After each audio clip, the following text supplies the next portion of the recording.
आज यहाँ पर नालंदा के इस पवित्र बौद्ध ज्ञान के केंद्र में मैंने यात्रा की और बहुत सारी जानकारी सीखने को मिली है। बहुत सारा ज्ञान मिला यहाँ पर, चूँकि 3 बार इसको जलाया गया पूरी तरीके से।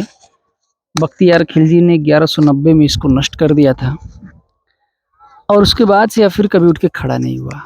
मीरकुल के शासन काल में पहली बार इस पर आक्रमण हुआ था, फिर उसके बाद हुडों ने भी आक्रमण किया, फिर बख्तियार खिलजी ने आक्रमण किया।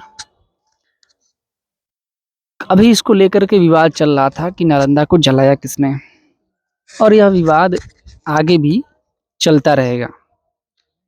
लेकिन मेरा मानना है कि चाहे जिसने भी इसको जलाया हो, चाहे जो भी घटनाएं नालंदा के साथ घटी हों, लेकिन जिसने भी किया उसने ज्ञान विज्ञान के केंद्र को खत्म कर दिया, पूरी तरीके से नष्ट कर दिया। ऐसा नहीं होना चाहिए था। जब भी हम आपस में लड़ते हैं तो तीसरा कोई इसका फायदा उठा ले जाता है।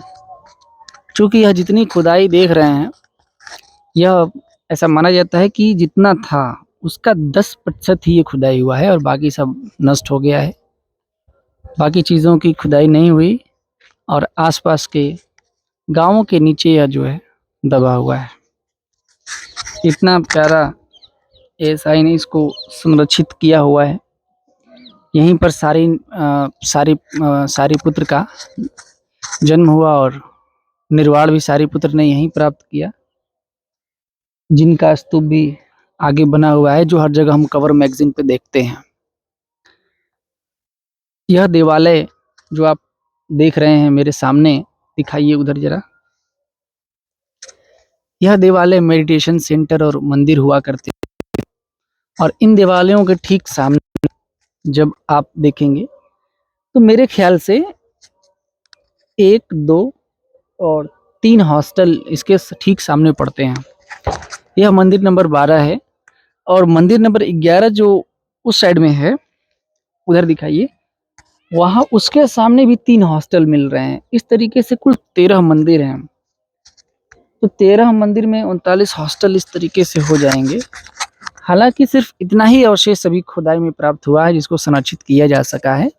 आगे इसकी खुदाई नहीं हुई और ना ही इसे बाद में पता नहीं क्यों ढूंढने का प्रयास नहीं किया गया। हो सकता है कि मानवीय आबादी के बसावट के कारण जो है ये आगे नहीं खोदा जा सका, या फिर कभी भविष्य में हो सकता है कि कुछ अवशेष मिले जिसको ढूंढा जाए, खोजा जाए।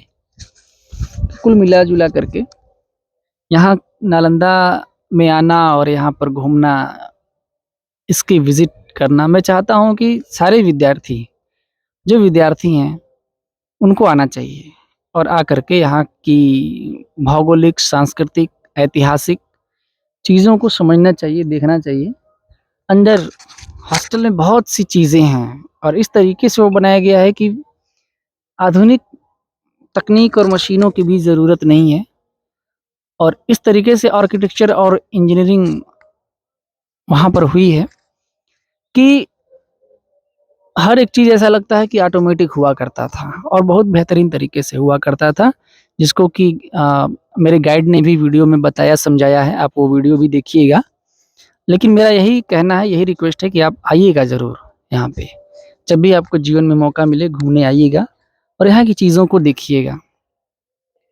एक और यहाँ आने वालों से रिक्वेस्ट है, नालंदा लोग जो भी आते हैं या जिस किसी ऐतिहासिक जगह पर जाते हैं, मैं यहाँ भी देख रहा हूँ कि जहाँ झाड़ी झुरमुट है वहाँ पर कचरे फेंक दिए गए हैं। किसी ने बॉटल फेंक रखा है, किसी ने प्लास्टिक फेंक रखा है, किसी ने चिप्स के पैकेट फेंक रखे हैं। तो कम से कम इतना सिविक सेंस तो होना चाहिए कि जो ऐतिहासिक चीज़ें हम वहाँ न फेंकें, क्योंकि विदेशी भी आते हैं, वो यहाँ से क्या मैसेज लेके जाएंगे कि इंडिया में तो सारी चीज़ें लोग गंदी कर देते हैं, सिविक सेंस ही नहीं है। हम कैसे दुनिया से कम्पीट करेंगे खुद को? तो इस बारे में हमें सोचना चाहिए, समझना चाहिए। धन्यवाद।